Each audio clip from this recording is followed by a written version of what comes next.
Hi, boys and girls. You may have noticed my headband for this little story I'm going to read to you today. What are we going to be learning about this week?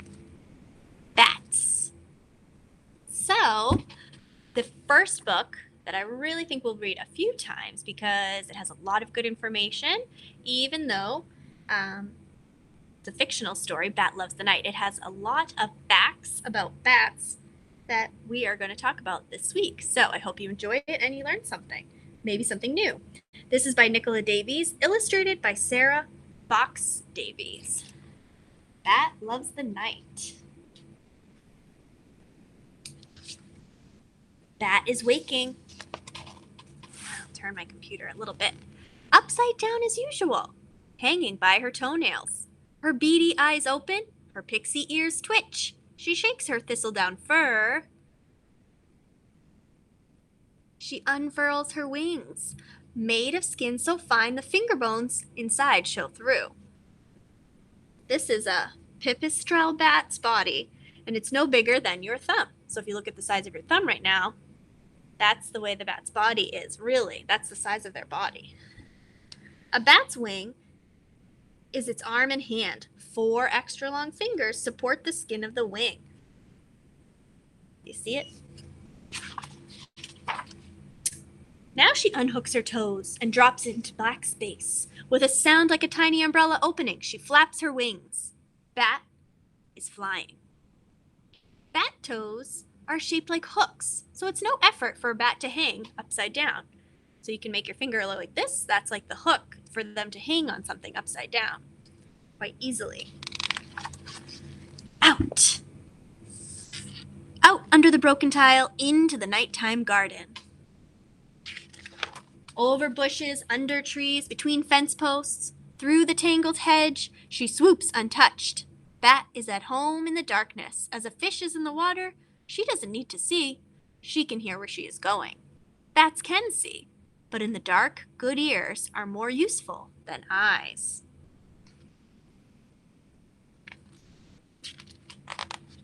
Bat shouts as she flies, louder than a hammer blow, higher than a squeak. She beams her voice around like a flashlight, and the echoes come singing back. They carry a sound picture of all her voice has touched. Listening hard, Bat can hear every detail, the smallest twigs, the shape of leaves. Using this sound to find your way is called, it's a really big word, echolocation. The noise bats make when they shout is too high for humans to hear. Gliding and fluttering back and forth, she shouts her torch of sound, and it comes off the trees. The torch of the sound among the trees, listening for her supper. She's trying to find it. All is still. Then a fat moth takes flight below her. Bat plunges fast as blinking and grabs it in her open mouth. But the moth's pearly scales are moon dust slippery. It slithers from between her teeth. Bat dives, nets it with a wingtip, scoops it into her mouth. This time, she bites hard. Its wings fall away like the wrapper from a candy.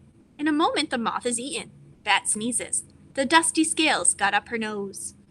A bat can eat dozens of big moths in a single night, or thousands of tiny flies, gnats, or mosquitoes. Thousands! I knew why I liked bats. Most species of bats eat insects, but there are some that eat fruit, fish, frogs, and even blood. Hunting time has run out. The dark will soon be gone. In the east, the sky is getting light. It's past bats' bedtime. The place where bats sleep in the day is called a roost. Remember that, boys and girls. We're going to talk about that word, roost.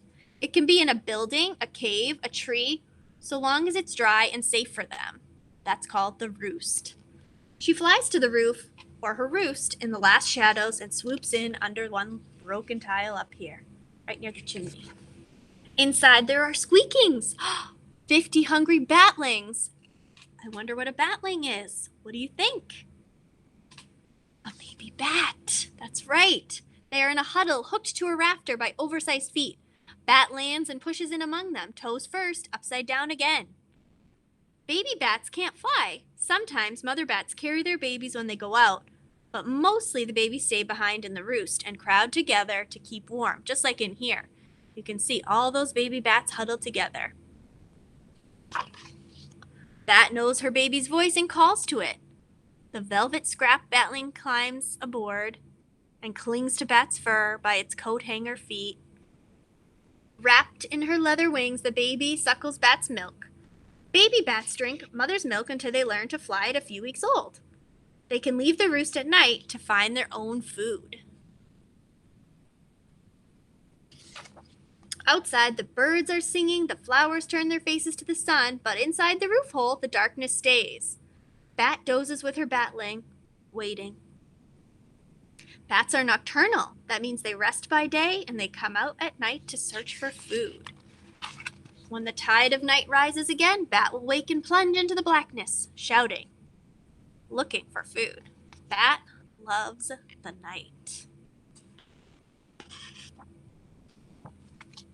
The end. So I thought that book was really good. Had a lot of interesting new information for us to talk about. Where bats go during the day to sleep, the roost, what a baby bat is called, a batling, and some food you might not have known what bats eat, like mosquitoes, thousands of them, or insects. Some even eat fruit. There's a fruit bat that likes fruit, and blood. I'm sure you all heard that. But I will talk some more about bats and other nocturnal animals. Remember that nocturnal animals are animals that are up at nighttime and sleep during the day. And we will also be talking about that more this week too. Can't wait to see you soon, boys and girls. Bye-bye.